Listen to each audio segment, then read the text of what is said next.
Baba. A lot of mistakes have been done since my childhood, but the most obvious I remember to me is no reading other than syllabus book. This is my topic of presentation today.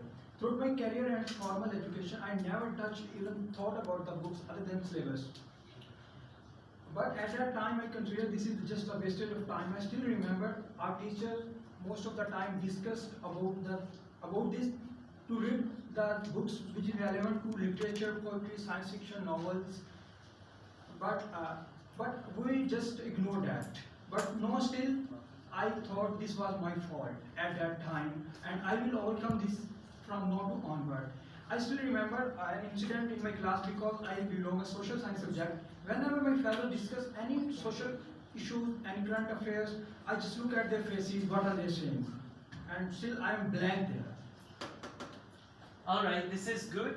Towards the end, you have to conclude and then finish. And body language is something like one hand was constantly there and one hand down.